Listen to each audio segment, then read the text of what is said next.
ಆತ್ಮೀಯ ವಿದ್ಯಾರ್ಥಿಗಳೇ, ಪ್ರೀತಿಯ ಪಾಲಕರೇ ಹಾಗೂ ನೆಚ್ಚಿನ ನಲ್ಮೆಯ ಸ್ಪರ್ಧಾ ಮಿತ್ರರೇ, ತಮ್ಮೆಲ್ಲರಿಗೂ ಅಪ್ಪಾಜಿ ಅಕ್ಷರ ಪಾಠಶಾಲೆಗೆ ಸ್ವಾಗತ. ಈ ಒಂದು ತರಗತಿಯಲ್ಲಿ ನಾವು NMMS ಪರೀಕ್ಷೆಯ ಸಂಪೂರ್ಣ ಮಾಹಿತಿಯನ್ನ ತಿಳ್ಕೊಳ್ಳೋಣ. ಹಂತ ಹಂತವಾಗಿ NMMS ಪರೀಕ್ಷೆಯ ಪರಿಚಯವನ್ನ, ಹಾಗೇನೆ ಅರ್ಹತೆಗಳನ್ನ, NMMS ಪರೀಕ್ಷೆಯ ಉದ್ದೇಶ ಹಾಗೂ ಪರೀಕ್ಷೆಯ ಸ್ವರೂಪವನ್ನ ಒಂದೊಂದಾಗಿ ನೋಡ್ತಾ ಬರೋಣ.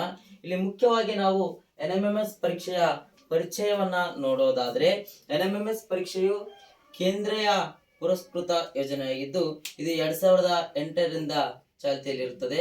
ಇದು ಬಡ ಮತ್ತು ಗ್ರಾಮೀಣ ವಿದ್ಯಾರ್ಥಿಗಳ ಉನ್ನತ ವಿದ್ಯಾಭ್ಯಾಸಕ್ಕೆ ಅನುಕೂಲ ಮಾಡಿಕೊಡ್ತಕ್ಕಂಥ ಯೋಜನೆಯಾಗಿದ್ದು, ಒಂದು ತಿಂಗಳಿಗೆ 1,000 ರೂಪಾಯಿಯನ್ನ ಸ್ಕಾಲರ್ಶಿಪ್ ಅನ್ನ ಕೊಡ್ತಕ್ಕಂಥ ಯೋಜನೆಯಾಗಿದ್ದು, ಅಂದ್ರೆ ಒಂದು ವರ್ಷಕ್ಕೆ 12,000 ರೂಪಾಯಿಯ ವಿದ್ಯಾರ್ಥಿ ವೇತನವನ್ನು ನೀಡುವ ಪರೀಕ್ಷೆ ಇದಾಗಿದೆ.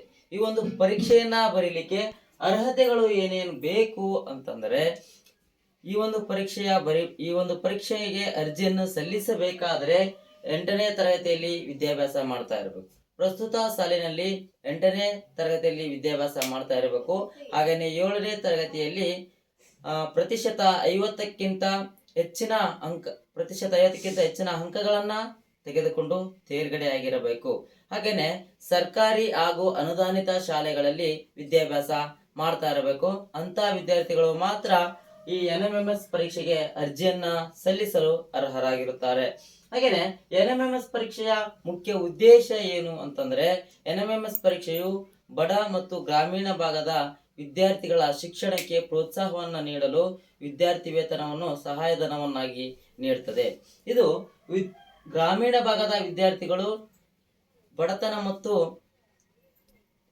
ಇತರೆ ಕಾರಣಗಳಿಂದ ಶಾಲೆಯಿಂದ ಹೊರಗುಳಿಬಾರದು, ಶಿಕ್ಷಣದಿಂದ ವಂಚಿತರಾಗಬಾರದು ಎನ್ನುವ ಉದ್ದೇಶದಿಂದ ಈ ಒಂದು NMMS ಪರೀಕ್ಷೆಯನ್ನ ನಡೆಸ್ತಾ ಇದೆ. ಕೇಂದ್ರ ಸರ್ಕಾರವು ಈ ಒಂದು NMMS ಪರೀಕ್ಷೆಯನ್ನ ನಡೆಸ್ತಾ ಇದ್ದು, ಇದು ಒಂದು ವರ್ಷಕ್ಕೆ 12,000 ರೂಪಾಯಿಯ ವಿದ್ಯಾರ್ಥಿ ವೇತನವನ್ನು ನೀಡುವ ಪರೀಕ್ಷೆಯಾಗಿದೆ. ಈ ಒಂದು ಪರೀಕ್ಷೆಯ ಸ್ವರೂಪವನ್ನ ನೋಡ್ತಾ ಬರೋಣ ಒಂದೊಂದಾಗಿ. NMMS ಪರೀಕ್ಷೆಯ ಸ್ವರೂಪವನ್ನ ನೋಡೋದಾದ್ರೆ, ಈ NMMS ಪರೀಕ್ಷೆಯು 2 ಪ್ರಶ್ನೆ ಪತ್ರಿಕೆಗಳನ್ನು ಒಳಗೊಂಡಿದ್ದು, ಒಂದನೇದ್ದು ಮ್ಯಾಟ್ ಪತ್ರಿಕೆ ಅಂತೇಳಿ, ಇನ್ನೊಂದು ಸ್ಯಾಟ್ ಪತ್ರಿಕೆ ಅಂತೇಳಿ. ಮ್ಯಾಟ್ ಪತ್ರಿಕೆ ಅಂತಂದ್ರೆ ಮೆಂಟಲ್ ಅಬಿಲಿಟಿ ಟೆಸ್ಟ್ ಅಂತೇಳಿ, ಮಾನಸಿಕ ಸಾಮರ್ಥ್ಯ ಪರೀಕ್ಷೆ. ಸ್ಯಾಟ್ ಪತ್ರಿಕೆ ಅಂದ್ರೆ ಸ್ಕಾಲಾಸ್ಟಿಕ್ ಆಪ್ಟಿಟ್ಯೂಡ್ ಟೆಸ್ಟ್ ಅಂತೇಳಿ, ವ್ಯಾಸಂಗಿಕ ಪ್ರವೃತ್ತಿ ಪರೀಕ್ಷೆ. ಒಂದೊಂದಾಗಿ ನೋಡ್ತಾ ಬರೋಣ. ಮ್ಯಾಟ್ ಪತ್ರಿಕೆಯಲ್ಲಿ ಕೇಳ್ತಕ್ಕಂಥ ಪ್ರಶ್ನೆಗಳು ಯಾವ್ಯಾವ ಟಾಪಿಕ್ ಮೇಲೆ ಪ್ರಶ್ನೆಗಳನ್ನ ಕೇಳ್ತಾರೆ ಅಂತಂದ್ರೆ, ಸೊ ಟಾಪಿಕ್ ಹೇಳ್ತಕ್ಕಂಥ ಮ್ಯಾಟ್ನೇ ಹೇಳ್ತದೆ ನಿಮ್ಗೆ ಮಾನಸಿಕ ಸಾಮರ್ಥ್ಯ ಪರೀಕ್ಷೆ ಅಂತ. ಮಾನಸಿಕ ಸಾಮರ್ಥ್ಯ ಪರೀಕ್ಷೆಯ ಈ ಪ್ರಶ್ನೆ ಪತ್ರಿಕೆಯು ಬಹು ಆಯ್ಕೆಯ ಪ್ರಶ್ನೆಗಳಿಂದ ಕೂಡಿದ್ದು, ಸೊ ಮಾನಸಿಕ ಸಾಮರ್ಥ್ಯಕ್ಕೆ ಸಂಬಂಧಿಸಿದಂತಹ ಜ್ಞಾನಾತ್ಮಕ, ಆಲೋಚನಾತ್ಮಕ ಹಾಗೂ ಸಾಂದರ್ಭಿಕ ಚಿತ್ರಣಗಳನ್ನು ನೀಡಿ, ಆಕೃತಿಗಳನ್ನು ನೀಡಿ ಮಾನಸಿಕ ಸಾಮರ್ಥ್ಯಕ್ಕೆ ಸಂಬಂಧಿಸಿದ ಪ್ರಶ್ನೆಗಳನ್ನು ನೀಡುತ್ತಾರೆ. ಸೊ ಈ ಮಾನಸಿಕ ಸಾಮರ್ಥ್ಯಕ್ಕೆ ಸಂಬಂಧಿಸಿದ ಪ್ರಶ್ನೆಗಳು ಯಾವ್ಯಾವ ಟಾಪಿಕ್ ನಿಂದ ಬರ್ತವೆ ಅಂತಕ್ಕಂಥದ್ದನ್ನ ಸೊ ಮುಂದಿನ ತರಗತಿಗಳಲ್ಲಿ ಟಾಪಿಕ್ ವೈಸ್ ಡಿಸ್ಕಸ್ ಮಾಡ್ತಾ ಹೋಗೋಣ. ಇಲ್ಲಿ ಸ್ಯಾಟ್ ಪತ್ರಿಕೆಯನ್ನ ನೋಡ್ತಾ ಹೋದ್ರೆ, ವ್ಯಾಸಂಗಿಕ ಪ್ರವೃತ್ತಿ ಪರೀಕ್ಷೆ ಅಂತೇಳಿ, ಈ ವ್ಯಾಸಂಗಿಕ ಪ್ರವೃತ್ತಿ ಪರೀಕ್ಷೆಯು ಕೂಡ ಬಹು ಆಯ್ಕೆ ಮಾದರಿಯ ಪ್ರಶ್ನೆಗಳನ್ನ ಒಳಗೊಂಡಿರುತ್ತದೆ. ಇಲ್ಲಿ ಮ್ಯಾಟ್ ಪತ್ರಿಕೆಯು 90 ಪ್ರಶ್ನೆಗಳನ್ನ ಒಳಗೊಂಡಿರ್ತಕ್ಕಂಥ ಪ್ರಶ್ನೆ ಪತ್ರಿಕೆಯಾಗಿದ್ದು, ಸ್ಯಾಟ್ ಪತ್ರಿಕೆಯೂ ಸಹ 90 ಪ್ರಶ್ನೆಗಳನ್ನ ಒಳಗೊಂಡಿದ್ದು, ಒಂದು ಪ್ರಶ್ನೆಗೆ 1 ಅಂಕವನ್ನ ಹೊಂದಿರುತ್ತದೆ. ಅಂದ್ರೆ ಮ್ಯಾಟ್ ಪತ್ರಿಕೆಗೆ 90 ಅಂಕ, ಸ್ಯಾಟ್ ಪತ್ರಿಕೆಗೆ 90 ಅಂಕಗಳನ್ನ ಒಳಗೊಂಡಿರುತ್ತವೆ. ಇಲ್ಲಿ ವ್ಯಾಸಂಗಿಕ ಪ್ರವೃತ್ತಿ ಪರೀಕ್ಷೆಯು ಸಮಾಜ ವಿಜ್ಞಾನ ಹಾಗೂ ಗಣಿತ ವಿಷಯಗಳಿಗೆ ಸಂಬಂಧಿಸಿದ ಪ್ರಶ್ನೆಗಳನ್ನ ಒಳಗೊಂಡಿರುತ್ತದೆ. ಮುಖ್ಯವಾಗಿ ನಮ್ಗೆ ಸಮಾಜ ವಿಜ್ಞಾನ